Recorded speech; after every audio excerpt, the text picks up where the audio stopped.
Today is Reformation Sunday. It's the day we celebrate our own history as Reformed Protestants.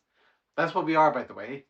As Canadian Presbyterians, some of our heritage comes from the Church of Scotland, but our theology comes from the Reformers, those theologians who first re-articulated the faith when Protestantism broke away from the Roman Catholic Church. I'm going to show us a video from the OER project about the Reformation. To some of you, this might be old news, but I'm certain there'll be something in it. It's going to be new to you. Plus, I remind you that the majority of people in our communities and in our own families don't know this history. So it's good for us to be refreshed on it. Happy Reformation Sunday.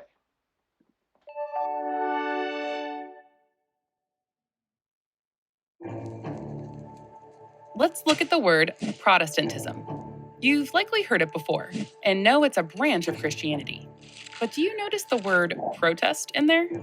That's no coincidence. The Protestant Reformation started as a movement, a protest, if you will, to reform the Catholic Church. What resulted was an entirely new Christian church and a religious conflict that engulfed a continent. In the 16th century, the Catholic Church was deeply entwined in politics. The popes ruled their own state and frequently leveraged their religious authority to pressure other European rulers and increase their own wealth. Catholic priests and bishops were the frequent beneficiaries of bribery and other unsavory practices. For instance, they sold indulgences, pieces of paper to certify that a person's soul would spend less time in purgatory, a kind of middle zone between heaven and hell. Reformers saw these practices and the Pope's extravagant lifestyle as corrupt. New ways of thinking also turned up the heat. The European Renaissance introduced the philosophy of humanism, which championed intellectual and artistic pursuits and the translation of ancient works, leading to critique of the Church and its translations of the Bible. And those critiques could now spread far and wide thanks to the printing press, including some strong opinions by an Augustinian monk named Martin Luther. A professor in Germany, Luther was fed up with the Church's corruption. So in 1517, he published his 95 Theses. Luther's theses objected to the sale of indulgences and the idea that people had to earn their way into heaven. He also believed that the Bible should be translated from Latin into all languages so that everyone could interpret it themselves. As his ideas spread, the powers that be of the Catholic Church excommunicated Luther in 1521.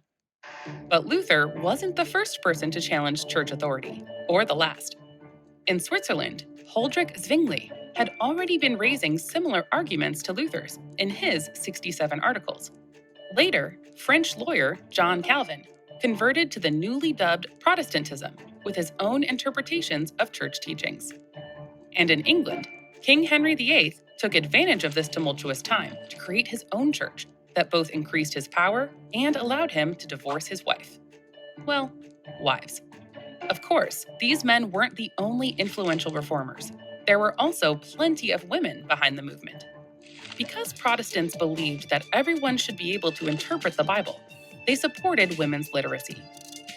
This movement led to female thinkers, like the French writer Marie Dantière, who advocated for women preachers, and Olympia Fulvia Maratta, whose letters and translations of religious texts were influential in Italy. And then there's Bavarian scholar Argula von Grumbach. She stirred up controversy when she defended a young lecturer after he was expelled from his university and imprisoned for spreading Protestant ideas. Von Grumbach published an open letter, and it became a best-selling pamphlet. Threatened by Protestant ideas and the very notion that a woman could exert power, Catholic superiors allegedly encouraged her husband to break her hands and cut off her fingers to keep her from writing. While some, like Luther and Maratta, protested with words, many others took up arms. During the German Peasants' War from 1524 to 1525, the peasantry revolted against the nobility and the church's taxation, and hundreds of thousands of peasants were massacred. In France, a 36-year-long war pitted Catholics and Protestants against each other at the cost of some 4 million lives. Recognizing that they needed to regain the people's trust, the Catholic Church launched the Counter-Reformation. This movement sought to reform the Catholic Church from within. First, they set the record straight on doctrine and abuse of power. Then, to bring more people to the church, they embraced the intellectual bent of Protestantism through religious orders, like the Jesuits, who were essential in converting people to Catholicism, many unwillingly, across the Americas, Africa, and Australasia. Religious tensions erupted in 1618 when Ferdinand II, the future Holy Roman Emperor, tried to make his lands Catholic territory. The Protestants revolted, and the 30 Years' War, one of the deadliest conflicts in human history, began. The end of the 30 Years' War is generally considered the end of the Reformation.